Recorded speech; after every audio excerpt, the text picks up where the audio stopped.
This 3-mile coastal walk goes from Bangor's Ballyholme beach to Groomsport and back. Both settlements were developed by Sir James Hamilton and his Scottish tenants in the early 1600s, so the area has strong Ulster-Scots connections. A path at the eastern end of the beach skirts around Ballymaccormac Point and along the shore to Groomsport Harbour. It's mostly flat, but certain sections may not be accessible for all users. The Ballymaccormac car park is off the Groomsport Road and the starting place for this dander.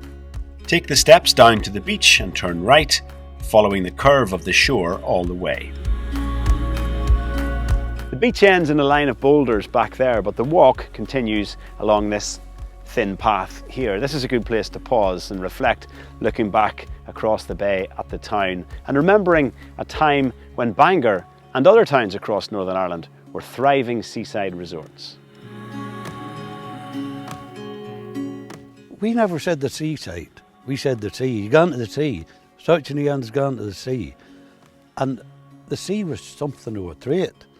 But seaside, call it what you will, it might be on the way back given the situation we're in now. A staycation conjures up images of Portrush, Bangor, all of these places who had their heyday long, long ago. Continue along the path between fields and the rocky shore. Thick gorse bushes soon flank the trail, a feature of so much of the coast both here and in Scotland, and a feature too of much Ulster-Scots poetry. One is it before the short day's turning, och but the one is brave. It sets a ring of fairy cannels turning, round dear winter's grave.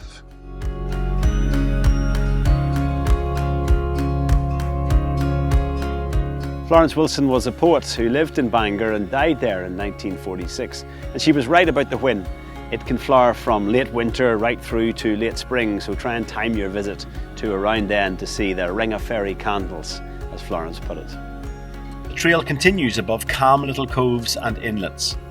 On a clear day you can see Scotland. Both James Hamilton and his fellow Ayrshire man and rival Hugh Montgomery, who between them developed much of North Down and Ards, relied heavily on the sea links with their homeland when they arrived here in 1606. Groomsport Harbour was kept pretty busy by the North Channel crossing. It's also remembered today as the port from which the ship Eagle Wing set sail for North America in 1636. On board were 2 local Presbyterian ministers and 140 Ulster-Scots seeking a new life free from religious persecution. It was built to order using wood from the nearby Clandiboy estate, and it picked up passengers in Belfast Lough and Lough Ryan. Unfortunately, huge storms in the Atlantic caused the ship to turn back when they were over halfway through the journey.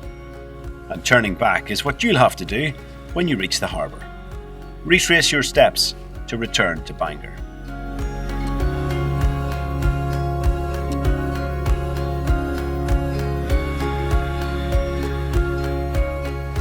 Well, that's almost the end of this walk, but you can hear more of Florence Wilson's work from the additional video content that we've produced to accompany this one. It's designed to be played on smartphone or tablet, so you can listen while you walk. Enjoy. Bye for now.